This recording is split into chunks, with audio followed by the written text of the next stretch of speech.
बहुत समय पहले की बात है। भगवान बुद्ध अपने शिष्यों के साथ एक नगर से गुजर रहे थे। रास्ते में उन्होंने देखा कि एक युवक बहुत दुखी होकर पेड़ के नीचे बैठा रो रहा है। बुद्ध उसके पास गए और धीरे से बोले, वत्स, तुम इतना दुखी क्यों हो? युवक ने रोते हुए कहा, भगवान, मेरे जीवन में कोई सुख नहीं है। मैं मेहनत करता हूं, परंतु परिणाम वैसा नहीं मिलता। लोग मुझे नीचा दिखाते हैं और मेरी तुलना दूसरों से करते हैं। मैं असफलताओं से थक गया हूं।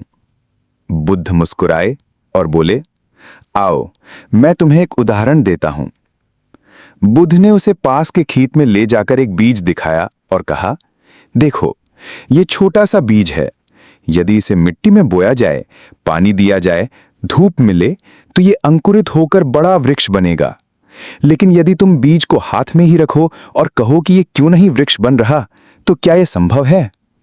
युवक बोला, नहीं प्रभु, बिना प्रयास के बीज वृक्ष नहीं बन सकता। बुद्ध ने शांत स्वर में कहा, इसी प्रकार जीवन भी है। यदि तुम धैर्य, सही प्रयास और निरंतर साधना करते रहोगे तो अवश्य सफलता मिलेगी।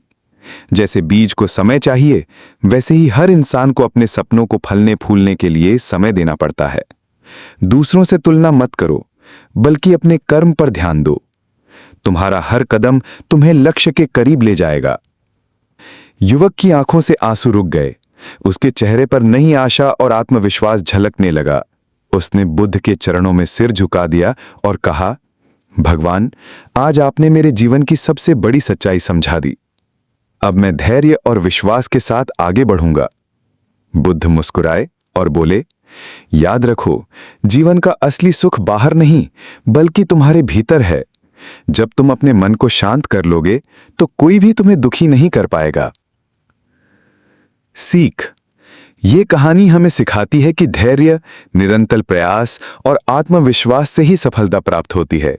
जैसे बीज को समय देकर वृक्ष बनाया जाता है, वैसे ही जीवन में सपनों को समय और साधना से साकार करना पड़ता है।